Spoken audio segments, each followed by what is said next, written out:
Hello, hello, hello. Christina here with the Mast Cell 360 team, holding down the fort on the marketing side of things, but I'm delighted to be with each and every one of you today here on a brand new episode of our Facebook Live and YouTube show. So whether you're watching on Facebook or YouTube, we'd love to know where you're tuning in from. Go ahead and drop it in the chat. And this is going to be one of those special shows today that I know you are going to want to watch. I want to tell you up front, this is not going to be a piece of content that we're going to leave for a very long time on social media. We're actually going to take it down by the end of the month. So this replay will only be available until the end of this month. But this is going to be so much fun because we wanted to take you behind the scenes in our MC360 precision mold course. And so that's not normally something we do, but I wanted to make sure that you guys got that exclusive experience to learn directly from our team, to learn directly from our co-founder, Beth, and to hear exactly what she teaches in the course. You know, so often in the kind of the virtual space, if you will, we mention like resources and tools and different things, but you really don't get a chance to see what it looks like. And around here, we are so big about just providing you with opportunities, providing you with information, and then letting you make the decision for what's best for you. So that's really our heart today. So I am so looking forward to diving in with you and really letting the experts do the expert teaching. Okay, so get your notebooks out and get ready to just like learn and absorb. And as always, we are here to bring you hope.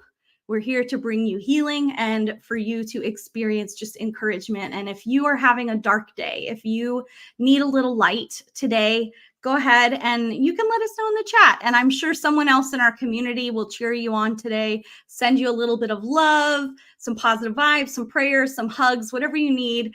We are here to support you. And I know we've got Cam behind the scenes, so she'll be answering your questions as we go throughout this live. And yeah, so all right, so we're going to be talking specifically about the truth about mycotoxins, which I have to just admit here, the first time I even heard that word, I remember talking to Beth about it and some of our team members, and I was like, Myco, what? Can you explain this to me? And it was a big part of her story and a big part of the breakthrough that she had as well. So this is something that's near and dear to her heart. It's near and dear to us as a community. And we know this is something that a lot of people get stuck with in addressing mold and mold toxicity and specifically mold colonization. Now, let me ask, of those of you that are watching live right now, or maybe you're catching this on the replay, I see Nabila and Paula are tuning in live. Thanks for being with us today. Have you ever wanted to learn more about mycotoxins or binders? So throw it in the chat. I want to hear. Do you want to hear about binders or mycotoxins today? Maybe that's one of the reasons you showed up. It's something you've always been curious about. I see we've got Joy is joining us from St. Louis and Catherine's here from Colorado. Thanks so much for joining us. As always, we're delighted to have you here. All right. And it looks like Paula. All right. We're going to talk about binders. This is going to be great. And Pamela would love to learn about both. So awesome. Well, you are in the right place. Let me get into the fun stuff that we always have to cover here. This presentation is just as a reminder for informational and educational purposes. It's not meant to treat, diagnose, cure, or prevent illnesses. So just please be sure to discuss any recommendations made with your healthcare provider. All of the content specifically in this presentation is copyright with the Mast Cell 360 team. So it's not for your personal or non-commercial use, or let me rephrase that. It is for your personal or non-commercial use, no copying, duplicating, anything like that. That being said, we want to encourage you to share this on social because we want this content to go as far and wide as possible so as many people can be impacted because this is a hot button issue. So please do share. All right, and as a quick reminder, we do often mention during our presentations as well as on our websites some affiliate links, and they are in reference to Mast Cell 360. We typically take a really small commission if you purchase through those links. We never do like an upcharge or anything like that, and we only recommend products that we love and we personally use in our practice, the Mast Cell 360 clinic, or in our supplement store, which, show of hands, who here has ever shopped at the supplement store? I'm so curious. Did you know that we have one? Cam, will you post the link to that below, just in case no one's ever visited that? It's on our main website, but sometimes people don't realize that's what we have. It's like the supplement store. So if you're like me and you're just trying to figure out like what's a safe product to try and you're not even sure where to start, that's something I found. Like, hey, I need to find a good example of a probiotic that may work with someone that is more hypersensitive or not in a robust kind of state right now. I actually hop over to our supplement store and that's where I look because I know our team has vetted everything so thoroughly. So just little tip I'll throw out there today. All right. Well, thank you again to everyone for being with us. So in regards to what we're going to talk about today, I already gave you a sneak peek, but we're going to give you exclusive content from the mycotoxins module in our Precision Mold Masterclass. It is our online course. It's one of those, like, you can go through it as you want. Once you purchase it, you can keep it forever. You can keep coming back to it, which is really cool. And, I think one of the big questions we hear is like, do I have exposure to mycotoxins? Is that something I'm dealing with right now? Is there a mold colonization problem currently in my body? And so you're gonna hear a lot about that today. And as always, we always want to remind you there is just such an importance of stabilization before detox, binders, and anything else. And as a last reminder, I wanted you to know that next week we have an IEP joining us, Michael Schrantz. You guys have seen him before. He's amazing. We love him around here. And so if you've got your environmental mold questions, we want you to submit those to us so that way we can make sure to get those over to him. He's going to be answering our top 3 for sure, but I'm hoping to get a couple more in as well. So Cam, I think you can probably find the Facebook link and drop it in the chat. That would be awesome for that exact request. And if you don't have it right now, no worries, Cam, we can always do it at the end. Okay, cool. And then I did want to let you guys know, if you watch this content today and you're like, this is amazing, I need so much more. This is just one tiny snippet of the Precision Mold Masterclass. So if this is something that does interest you, you've been looking for the right course to kind of walk you through the detox process, we are here for you. We want to make this accessible to you. This is our biggest sale for the rest of the year for this particular offer. So if you are looking for the basic level, just to get started, it's $100 off right now. You can go to the link that Cam's going to post. You don't need a coupon code. It makes it super easy. And you can just go ahead and get that anytime between now and October 29th. Okay. So just, anytime, if you have questions, you can always email us. All right.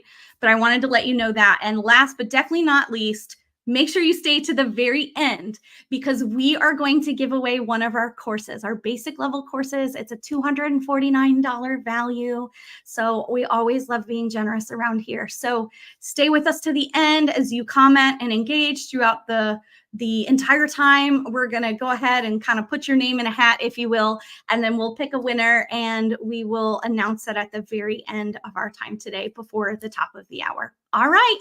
Well, thank you so much for joining us and pull up our first video. It's going to be technically 3 segments of videos, and then I'll come back on. We'll do our giveaway winner and we will close out today's show. Thank you again for being with us. So excited to see you.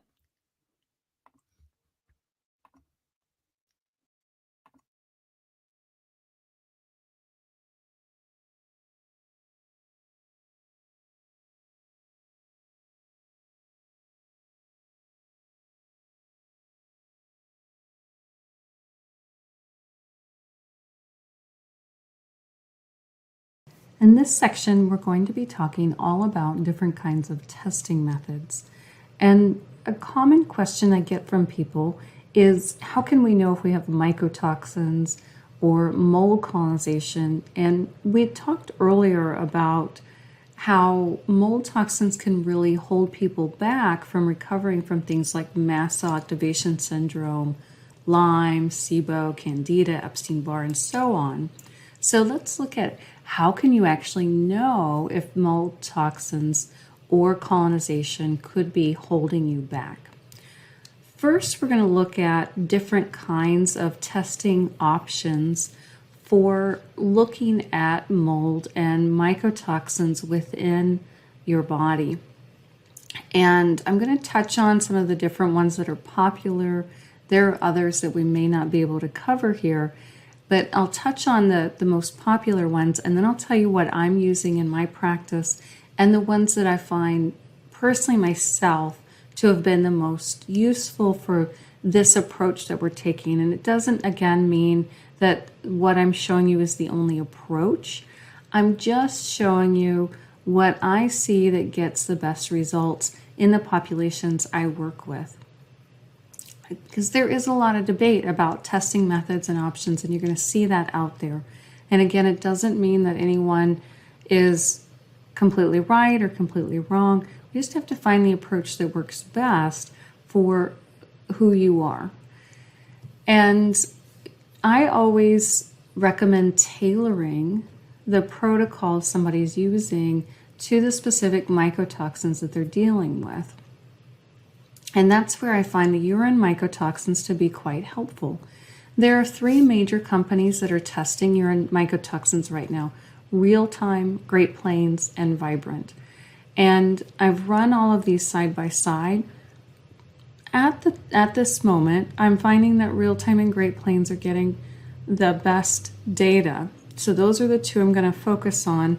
They're getting the best data for my purposes. Now, I know other people that use Vibrant, and I'm not opposed to it, but I'm going to teach you about Real Time and Great Plains because that's what I'm using to help target which toxins, which mycotoxins someone has, and how to help address those. Now, my preference is to really focus on these urine mycotoxins, again, because then we know which mycotoxins to pick which binders for. There's also another test I'm going to tell you about called a urine microbial organic acids test. Great Plains has one, Genova has one. I believe Vibrant may have these markers, but I'm not as familiar with their panel. I'm primarily focusing on Great Plains. Genova's has a good test as well, but I haven't used it as often, so I'm going to teach you what I'm familiar with. There is also a company called Mycolab, and it uses, they run blood antibodies to both molds and mycotoxins. I have used their panel when I have somebody who is so ill that they're not able to excrete the mold toxins to move them out of their tissues, and their detox pathways are so compromised. Then I have used the blood antibodies from my Mycolab in those cases and found them to be helpful. The one factor in this is that it does not give us the mycotoxin levels in the body. It just tells us the immune reactions. It makes it much harder to target the binders or to know if the mycotoxins have been fully excreted, but that is an option. We also can't have this conversation without touching on what's been called the Shoemaker panel. And these are blood markers measuring inflammation markers in the body. There's some practitioners who primarily use this.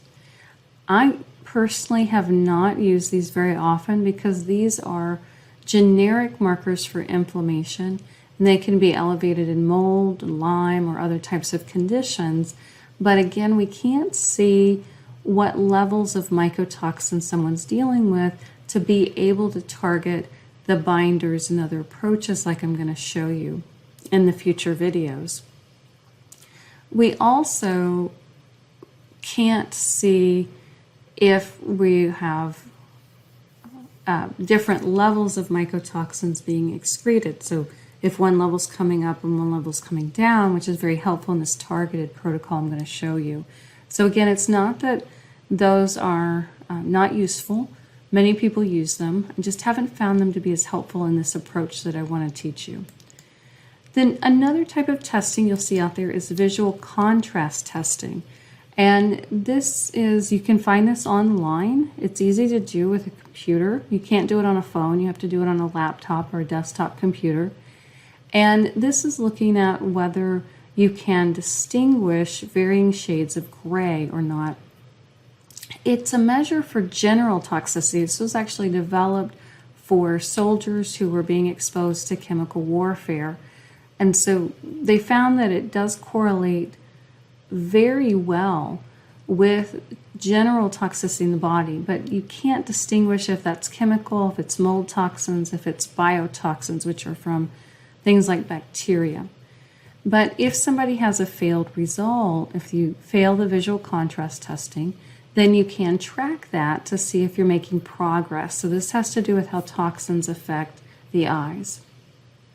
So we're going to primarily focus on the urine mycotoxins from Great Plains and real time, and then the urine microbial organic acids here in this module. Now, what about genetics? I get asked a lot about what about genetics and mold toxicity.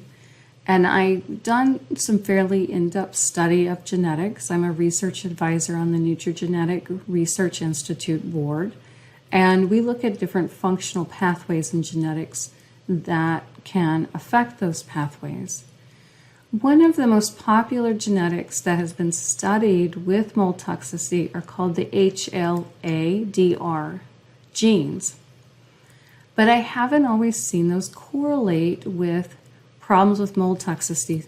So there's some information out there that I'm not entirely convinced that it's correct, but that states that if you have positive HLA-DR genetic variants, or SNPs as they're sometimes called, and that people can't clear mold in their body. But after looking at hundreds of cases, I've seen many people that had positive variants in those genes and did not have severe mold toxicity. And I've seen many people with a negative variants in those genes, meaning no variants, and they did have severe mold toxicity.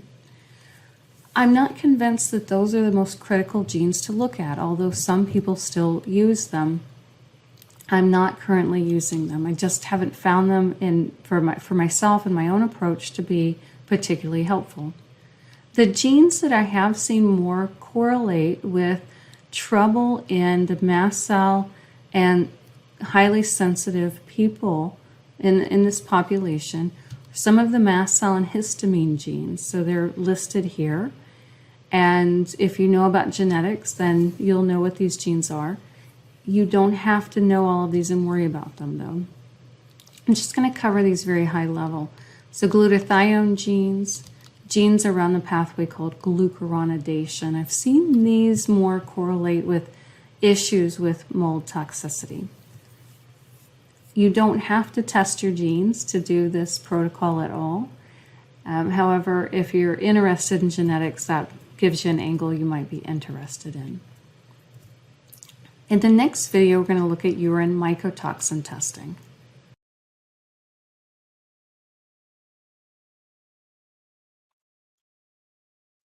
All right, well, we're going to play this next video for you. Enjoy.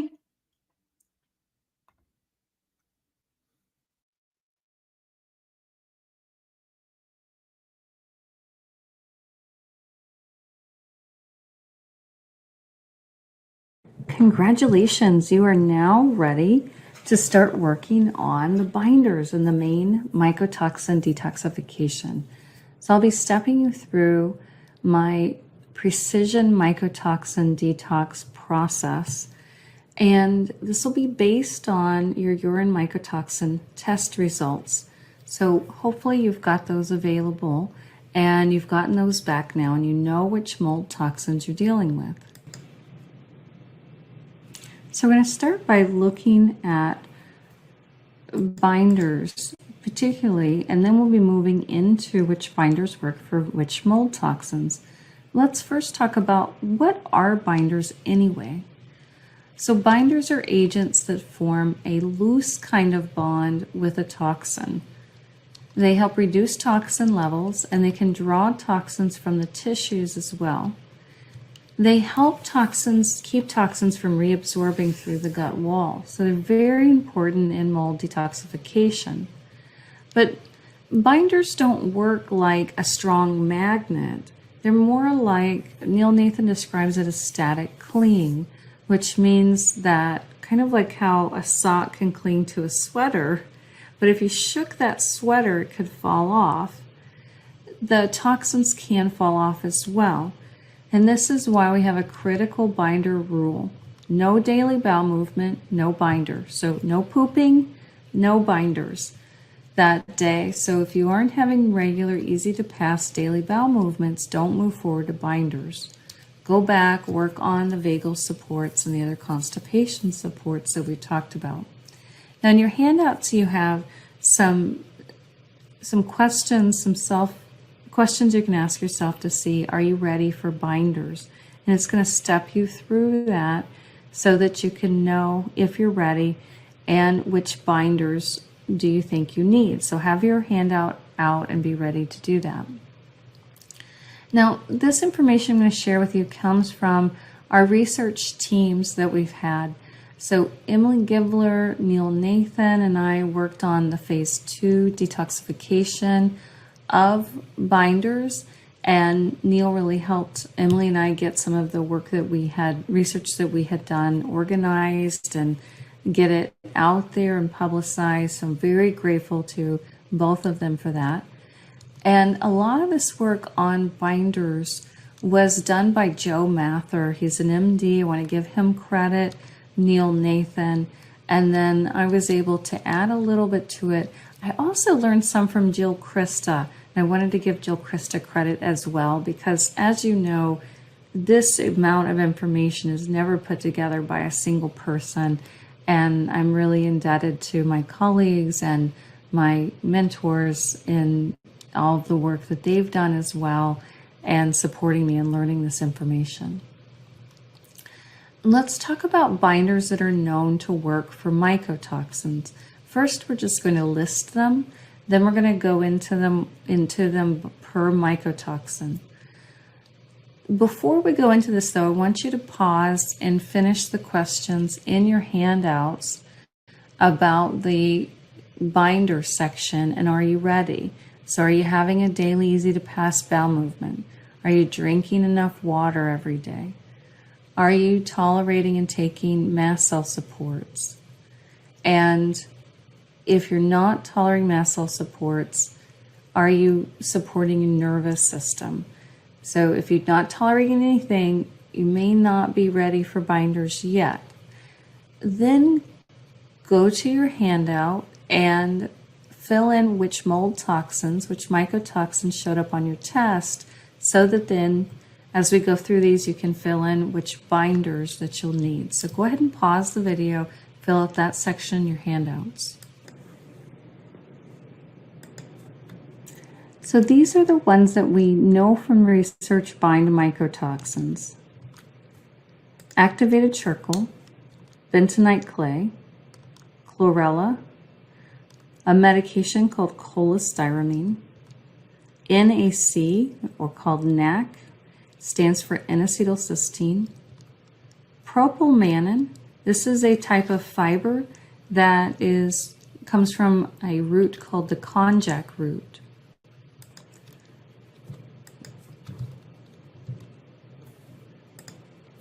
Then a type of beneficial yeast called Saccharomyces boulardii. This is a type of yeast probiotic. A type of prescription binder called Welchol. Zeolite, a type of probiotic called Lactobacillus rhamnosus. And then in vitro, which means petri dish studies, have shown that aloe has been able to bind some mycotoxins. Now you may know of a lot of binders that aren't on here, and that can include things like humic and fulvic acid, and there are a number of other things that are used as binders like silica. They could possibly work for mycotoxins, but so far I have not found any research evidence of them actually truly being effective. There are a lot of binders that practitioners use that they've just seen in their practice as being helpful, and that's okay. I'm going to focus on what is found in the research literature and focus on what we know for sure binds mycotoxins. So this isn't the only approach, but this is the approach that I'm using and getting results from. And in our sensitive population, I just don't want to guess. I want to make sure we're using what's as targeted as possible so we can use the least amount of agents that are going to be effective, but still using the amount of different products that are needed to be comprehensive. And I have links to all of these on your mold resources page. So let's look at which of these bind which toxins. So this is again based on the research on which ones are more effective. Aflatoxins have been shown to be bound by activated charcoal, bentonite clay, chlorella, propylmannan, and Saccharomyces boulardii. Chlorella can also bind mercury. So these are reasons we want to go very slow in adding these things in. Now, if you have aflatoxins, put these binders down on your handout. Then let's go to chataglobicin. This is tested by Great Plains, and we don't know for certain, but what we think binds chataglobicin and what of the binders we know work for mycotoxins seem to be helping chataglobicin are activated charcoal, bentonite clay, chlorella, cholestyramine, N-acetylcysteine, NAC, Saccharomyces boulardii, and propylmannan. We've got question marks here because there just isn't much study on chataglobicin and binding. This is what seems to be working from the known mycotoxin binders.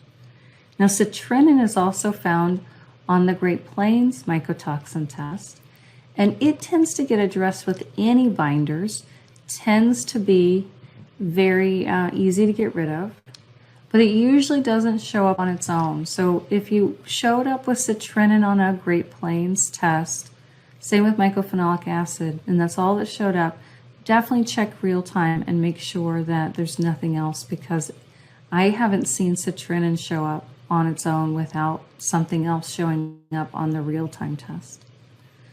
Now we look at N-atin B. So this has been shown to be bound by activated charcoal, bentonite clay, chlorella, propylmannan.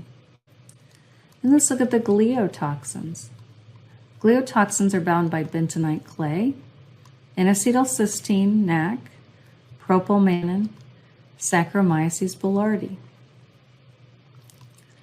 Let's look at mycophenolic and ochratoxin. These are bound by the same binders: activated charcoal, cholestyramine, glucomannan, Welchol, and zeolite.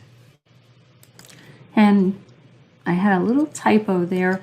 It shouldn't have said propylmannan. Actually, shouldn't have said glucomannan. It's propylmannan is what we should have had there for the binders. So mycophenolic and ochratoxin are using the activated charcoal, cholestyramine, propylmannan, Welchol, and zeolite. Now, steric we see this on the Great Plains sometimes. This is bound by activated charcoal, bentonite clay, chlorella, propylmannan, and zeolites. Then we have the trichothecenes. So this is a whole category, and real-time tests them as a group. Great Plains tests a couple of these individually, but they're bound by the same things: activated charcoal, bentonite clay, chlorella, propylmannan, and the probiotic L. rhamnosus. And finally, let's look at zearalenone. So this mycotoxin you'll see on both real-time and Great Plains. It's bound by bentonite clay, propylmannan, Saccharomyces boulardii, zeolite, and rhamnosus. So we have this table for you in your handouts. And this table was designed by Scott Forsgren of Better Health Guy, and I use this continually in working with my clients. If you're a practitioner, you're welcome to use this as well. We just ask that you not publish it as your own work.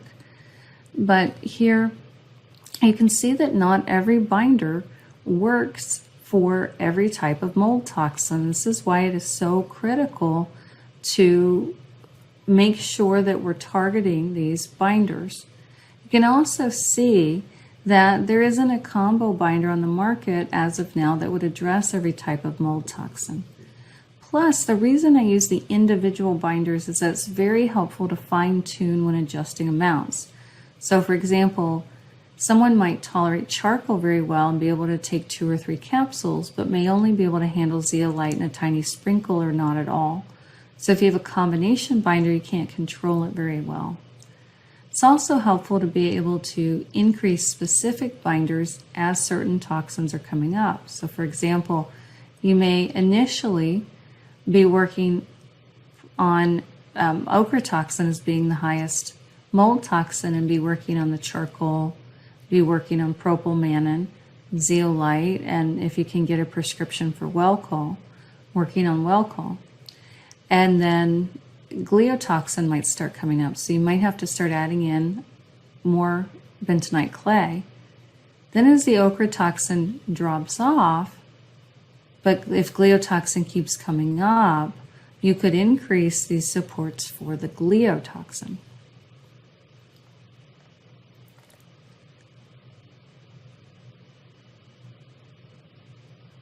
Now, I want to look at one more binder. I'm still experimenting with this, and I learned about this from Jill Krista that aloe was shown to be a binder in vitro for aflatoxin B1. In vitro means it's a petri dish study. It hasn't been studied yet, as far as I've seen, in the body or in animal studies, and that will be even more of a reliable study, but it does seem anecdotally to be helping for aflatoxin. It was shown in the studies to be equivalent to zeolite, and there are different forms of aloe. Some work as a laxative, and they can be too irritating. The component that is the laxative in aloe is called anthraquinones. That's from the outer leaf, but you can find ones with the anthraquinones removed, and that's what we have over at the resources page. Now, if somebody has an IgE latex allergy, aloe is in the latex family, and some people might have some sensitivity to it.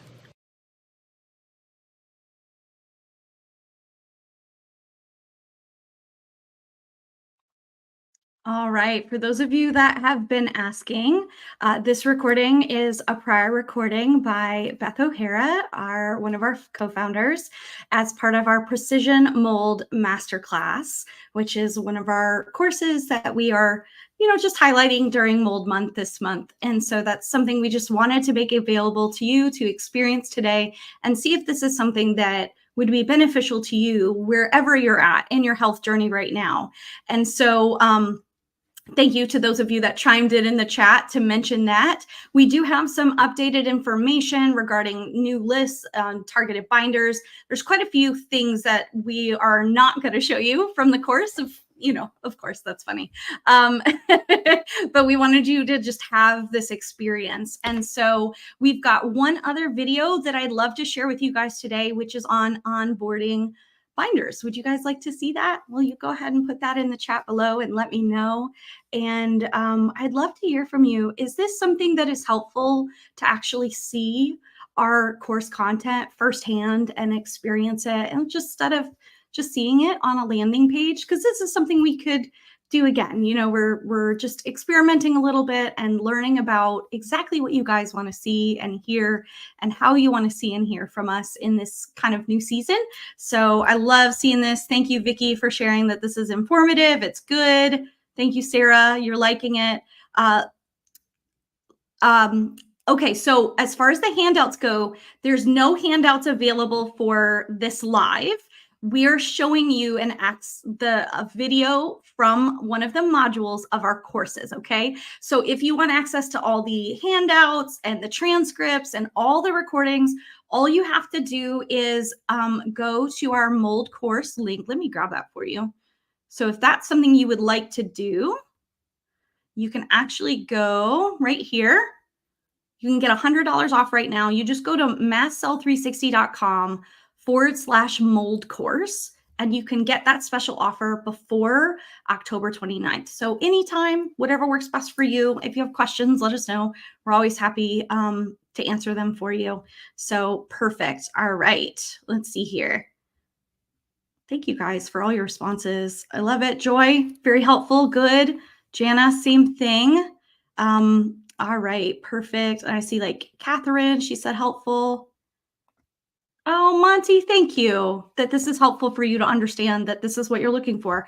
As someone that purchases online courses myself, I know sometimes it's hard to just know if it's the right fit or not. So this is just something a little bit different I wanted to do, just putting myself in your shoes and in my own shoes in making some decisions, because we know there's a lot of content out there, and not everything's amazing. So, but I know this is really good stuff, and it's exactly what we use in the clinic, and what we've used for hundreds of success stories. I believe last count we had was over 600 different success stories, and individuals that have gone through this process utilizing our MC360 method. So if that's something you're also interested at, again, everyone's in a different part of their journey. So if you want a more hands-on approach to getting the help that you need, especially around the topic of mold, you can always apply and be a part of our clinic. That's always an option.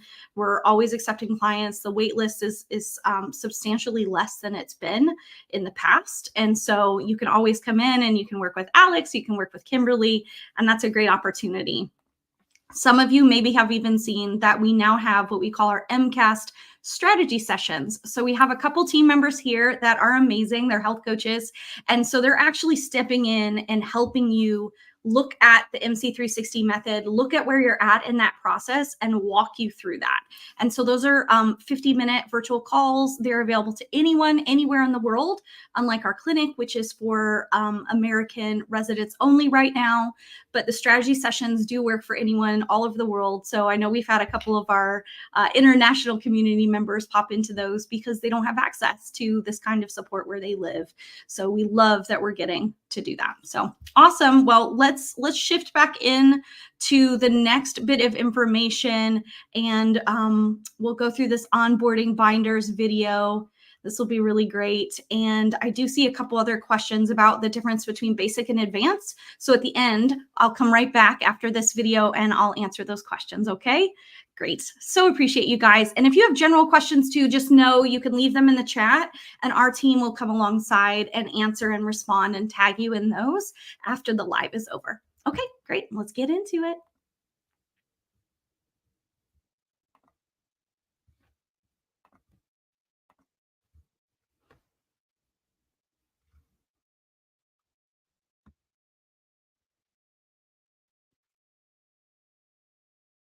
Now let's look at how to introduce binders in a way that works better for sensitive people.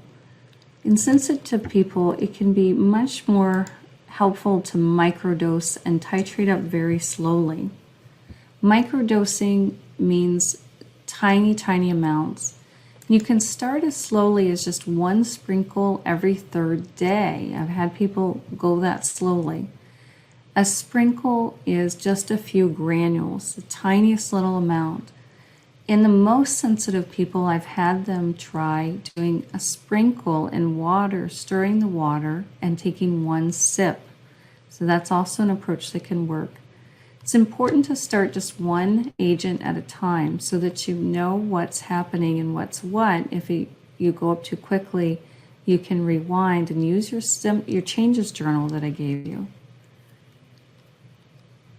It can be helpful to put in the more gentle binders before the stronger binders.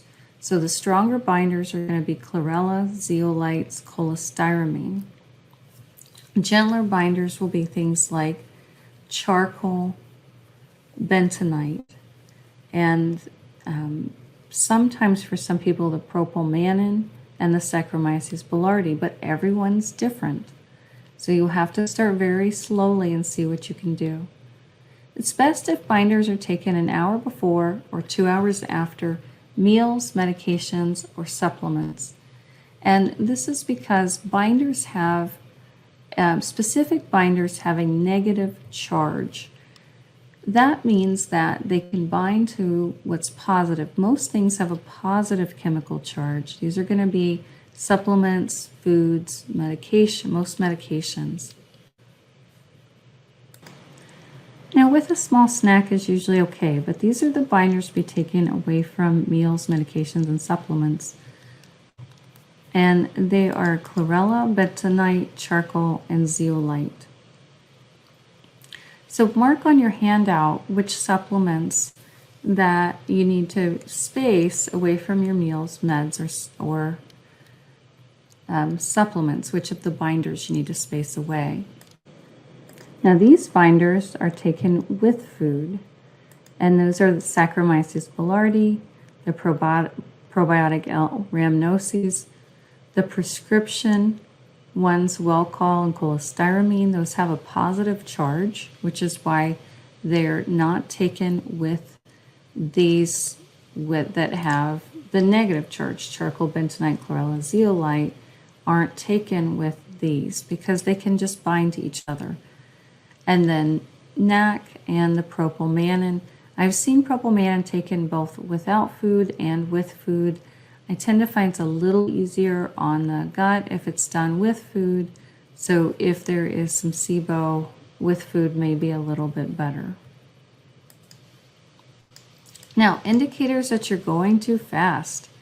If you have an increase in symptoms or even new symptoms like nausea, diarrhea, fatigue, muscle cramps, seizures, sleep disruption, that can mean you're going a little too fast. These binders are usually done once or twice a day, but I find that for sensitive people, once a day is usually plenty and can reduce the risk that you're going to over detox.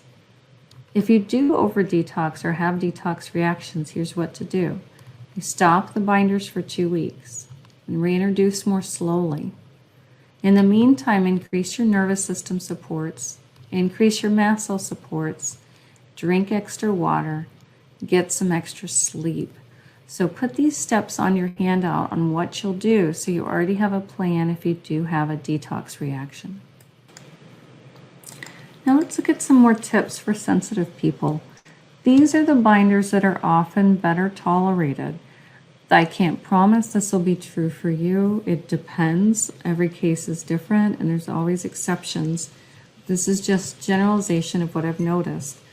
Generally, charcoal, bentonite is better tolerated, and sometimes these are tolerated and sometimes not. So Saccharomyces boulardii can be very helpful if there's SIBO, but propylmanin sometimes is too much in SIBO, and L-rhamnosus sometimes is too much in SIBO. Now, these are generally the more difficult ones to onboard for sensitive people. Is cholestyramine, usually one of the harsher ones for people. That's sad. I have some people that's the only binder they've been able to tolerate. So everyone's different. Now, these are usually a little better tolerated when added later. Chlorella, Welchol, zeolite, and NAC if it's used. Not everybody tolerates those. So again, you have to see what you can do, experiment, go slowly. This is also why I gave you the changes journal so you can track as you're onboarding things and what you're noticing. Let's look at why do we need all these different binders? Often people ask me, well, can't we just take one binder? Why do we have to take so many? And I wanted to show you this image. These are chemical structures of some of the mold toxins that we're looking at. And notice how they have very different shapes. See how this shape is so different than this shape or this shape. So these binders are going to loosely bind or loosely attach at different points on these structures. The more different agents you have attaching at different points, the better chance you'll have of getting those moved out of your body. Now, the information that we've used on these binders came mostly from animal studies, but there are some human studies as well. Most of the binder research has been done on the animal studies, but they're fairly similar. The studies that were used in this research are fairly similar detoxification pathways to humans as well. Also, one other point is that I'm giving you what we know today, and this information absolutely will continue to evolve. But as of today, I've given you the information that's most up to date from the research. Another question I get a lot is, do these binders cause nutrient depletion? And I want to touch on this study that was very important, and it looked at chickens and the effects of charcoal on their growth performance and their nutrients. And what this study found, it was 56 days of feeding. They fed them fairly high levels of charcoal. They were feeding them quite a bit. And what they found was that the charcoal did not decrease their nutrients at the levels of 0.05% of their diet. It didn't affect their growth as well. And if you think about the levels that we're using, 0.05% of your diet is actually way more than what you would possibly use for these binders. You wouldn't use that kind of amount. Now, one last time, a reminder, don't take the binders with constipation because the toxins will reabsorb across the intestinal wall. And as you increase the binders, you may need to increase your constipation support. So many people find that if they're tolerating magnesium, they can increase a little more magnesium if they need to. And I modulate my magnesium every day up or down based on what I need. If I feel like things are becoming too firm, I take a little more. If things get a little too loose, I take a little less magnesium. And there's other constipation supports you may have to use. Magnesium alone doesn't work for everybody. Few last points. How long to stay on these binders? People generally stay on them until the mycotoxin is completely clean. That means all zeros all the way down on both real-time and Great Plains, and then 3 months afterward. How often to take the binders depends on the level of your testing, but for sensitive people, 1 time a day is usually plenty. Trying to do the timing away from meals, medications, and supplements 2 times a day, for a lot of people can feel like too much. So I found that 1 time a day is often getting people to the finish line. And more binders does not necessarily mean better results. There's kind of a diminishing rate of return after you hit a certain level.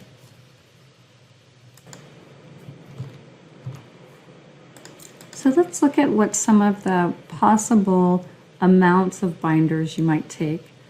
This is very general. So this is going to depend on your sensitivities and never take more than your body can tolerate.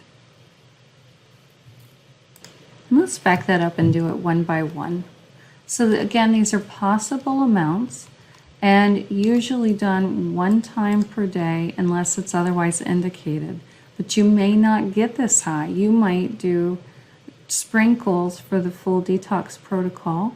You might only be able to do 1/8 of a capsule of these. You have to see what your body can tolerate and go very slowly and take your time. So charcoal can be done up to 1 to 3 capsules. Bentonite clay, 1/2 to 1 teaspoon.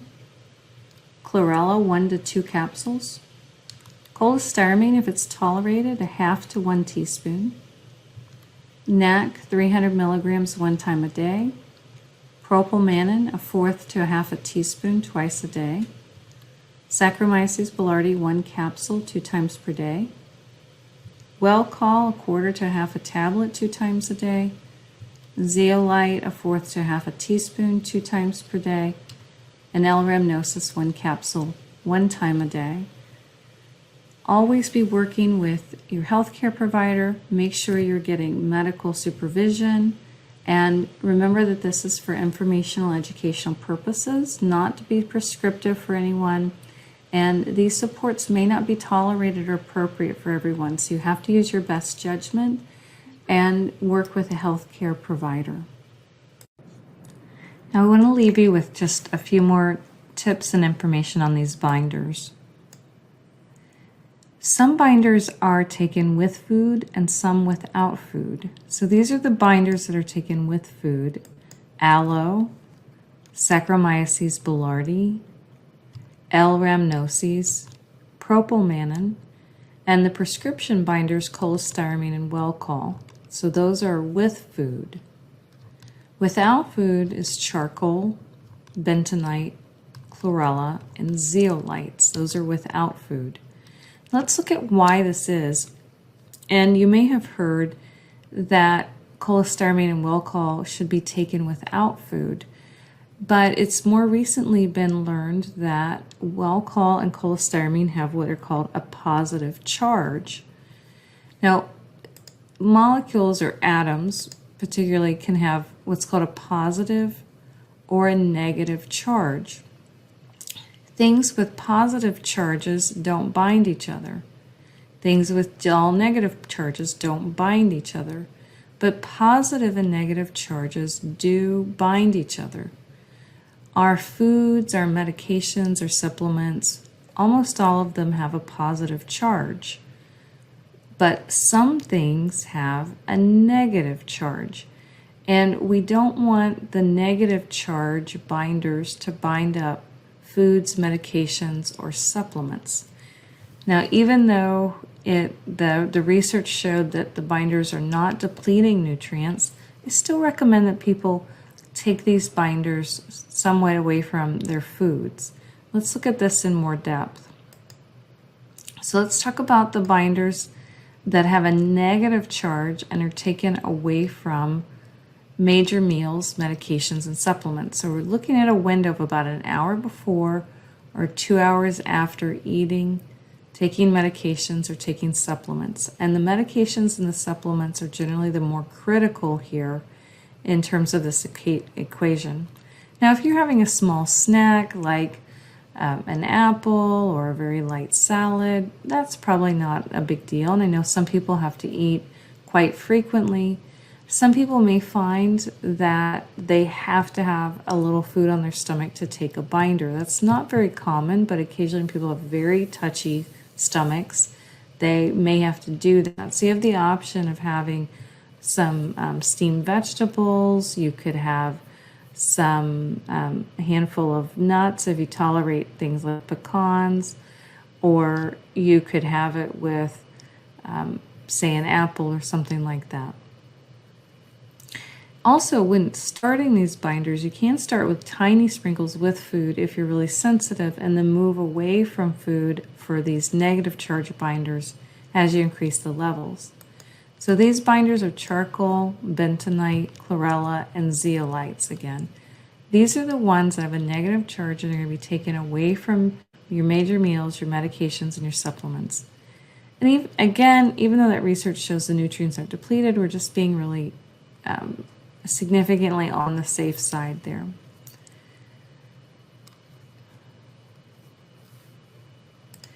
And these binders, I would recommend starting things one at a time, and starting with whichever seems gentlest for you. Generally, people start with charcoal, but that's not set in stone. And then if that's going well, you can start to layer a little bentonite. If that's going well, you can layer a little chlorella or whatever combination of binders you're going to take. But once you have them on board, or as you're onboarding them, you can take all 4 of these at the same time. I used to think people would have to take their binders twice a day, and some people do better twice a day, but I found that once a day is often enough for people, and more binders doesn't always equal better results. So I definitely recommend people start with 1 time a day. And then you could experiment, if you have the bandwidth for it, for 2 times a day to see if you feel better, but make sure that it doesn't end up pulling too many toxins. However, once a day is usually sufficient for the vast majority of people, and it just simplifies it a little bit because I know you have to time these things. Then these binders have the positive charge and are taken with food. So this is what we saw before on both these slides, but I just want to go over again. Aloe, Saccharomyces boulardii, L. rhamnosus, Propylmanin can be with or up to 30 minutes before food. It can make you feel a little full. So if you're losing your appetite, you just feel full after it, then lower the amount. Or take it a little more before your meal if you can. Cholestyramine and Welchol. So this is why, even though for a long time we were told Welchol and cholestyramine should be taken away from food, now that it's known that cholestyramine and Welchol have a positive charge, it's much better to take them with food, or you can take them a little bit before eating. So for some final tips here. If you trend towards constipation, back down the binders and increase the constipation supports. Really important not to allow constipation because the toxins will reabsorb. And if you're ever constipated for more than 2 or 3 days, make sure you reach out to your medical provider. Most people find it easiest to take binders when first waking or at bedtime if you're not taking anything else at that point in time. Others, however, prefer to take the binders in the afternoon between lunch and dinner, or you could take them mid-morning. Again, just getting that window. So for example, you could take it first thing in the morning if you don't take any supplements then wait an hour before you eat breakfast. Or you could have breakfast, wait 2 hours, take your binders, and then wait another hour for lunch. If you have your breakfast at 8 a.m., then you can have your binders at 10 a.m., and then you can have lunch by 11 a.m. If you want to take it the afternoon, let's say you ate lunch at noon, then you'd wait 2 hours for these binders that are taken away from food. You could take them at 2, and then you could have dinner or as early as an hour later at 3. If you have dinner and you want to take it after dinner, you could wait 2 hours after dinner. So if you had dinner at 6, you could take binders at 8, and then if you had to have a snack, you could eat something around 9. So it just gives you some examples, or you could take them right at bedtime if there's no supplements that you take then. So just use the time that works best for you, and I find it easiest to set an alarm on my phone so that it goes off the same time every day, and I tend to time mine between lunch and dinner, and that way it goes off the same time. When it goes off, I take my binders right then. I've also done it where I took it in the morning before lunch and set a time then as well. So hopefully that gives you some ideas on working with these binders.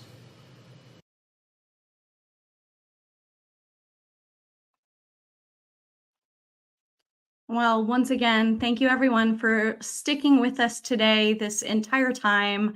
I'm so glad to see that this has been valuable to you to get to experience our precision mold masterclass and just see it for the first time yourself. I saw so many questions coming in. You are always welcome to leave us questions on the Facebook Live. You can also shoot us an email to support@mastcell360.com, and our team is standing by to answer any specific course related questions. So I wanted to mention that to you. For example, if you have the basic level and you want to see if you can upgrade to the advanced level to unlock different content, that is definitely something we can do for you. Let's see here. I'm trying to catch up on all these comments and fun things that you added. Let's see. If you are looking for someone to assist you, I think I saw a question in there about like, do I have to work with a practitioner? And absolutely, we strongly encourage you to do so. Again, you can work with our team. You can work with the local practitioner that you're maybe currently working with. But this course is a great place to kind of start to understand the process. So that way you are as informed as possible to advocate for your needs when you are working with your practitioner and your team. I think that's so important. All right. And I did want to just echo this. I know Cam mentioned this below. So this replay will only be available for a short time. So if you want to enjoy this, take notes, go back and rewatch it again and again, it will be available until the end of this month. We'll be taking it down right around the same time that we're concluding our Mold May, which is October 29th. So if that is something you're interested in gaining access to, for for long-term purposes, whether you're ready to go through the detox process now or in the future, you can go ahead and click the link in the Facebook page in the chat that you can see there. It's just mastcell360.com/mold-course. All right. And let me pull up a couple last things here. Oh, I did see a couple people ask about where did they find some of this information and like the new research, because there is definitely new research since this course was originally created. And for those of you that have bought the basic or the advanced level, you will be getting an email from us this week about the new content. We actually just added a brand new bonus. It is a mold and gut related video interview with our favorite Stephen Wright from Healthy Gut. So that's in there for you now. We still have the roadmap in there, which is an awesome $99 value that we added. The detox your dog module has been added. There's so much we've added to the mix, and so that'll keep going as this content gets refined, updated, as we add just more research to what we do here. We will be adding that to our, not just this course content, but we also do that for the rest of our content too. So if you are looking for the specific binder research update, the video is literally titled Binder Research Update. You just need to go to the mycotoxin detox module. It's about midway down through all of the course content, and then you can get all the PDFs, the handouts, everything there. So I think I answered all the main questions for today. Let me see if there's anything else that you've got. I think that's about it. So without further ado, let's do a drum roll. Everybody behind the scenes, we are going to give away one of our Precision Mold Masterclass courses. We're delighted to do this. And so let me double check the private chat so I get the name. It is the lovely Deb Erickson. So congratulations to you, Deb. We are celebrating you as you have won this live. And just send us an email at support@mastcell360.com, and we will unlock access to you so you can enjoy that course. I think I saw that you just had some sort of mold testing done. So this feels like perfect timing for you to just really be as informed as possible. We can't wait to hear your testimony as you just go through this process and learn what you can. So congrats to you. Oh, I see your, I love it, Deb. Thank you. Thank you to you for showing up today. We will be doing this one more time next week on Tuesday, so you guys can join us again at 1 o'clock on Tuesdays, and we're going to be learning from an environmental mold expert from Michael Schrantz. So we're looking forward to that. All right. And if you are ready for your next step, I just want to remind you again, one last time, that if this has just sparked some interest for you and you do want to dive deeper about how to test your body, how to test your home, how to safely detox, this is the course for you. We want to keep this as simple as possible. So if you're interested in getting some help, maybe you're not able to afford a practitioner right now or work with our clinic, this is the best way to learn exactly what we do and how we do it, and be able to walk through that process on your own. Okay. So Cam will put that link in there for you so you can take a look. Thank you, Cam. You are the best. She is just holding down the fort behind the scenes. And again, wanted to remind you, we're going to talk about the 3 practical steps next week that everyone needs to know to keep mold away. So I am jazzed about this. I have a feeling that this is going to be one of our most popular lives, because we've got pretty much the whole East Coast has been dealing with a lot of water lately, right? And flooding. And so there's a lot of people that need this information. So if you know someone that needs to know about this, spread the word. And Cam's going to post it for us again. But on our Facebook page currently, we want you to submit your questions that you have for Michael. If you could ask a mold expert, an IEP, anything, and get that answer. We want you to not only leave your questions, but we want you to go and vote for your top questions. So you can you can heart, you can comment, and we're going to take the top 3 and we're going to be answering those next Tuesday.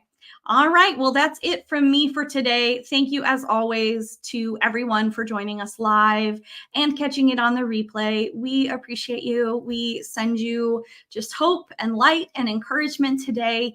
And if there's anything we can do to support you, to cheer you on, and just encourage you in your journey, please let us know.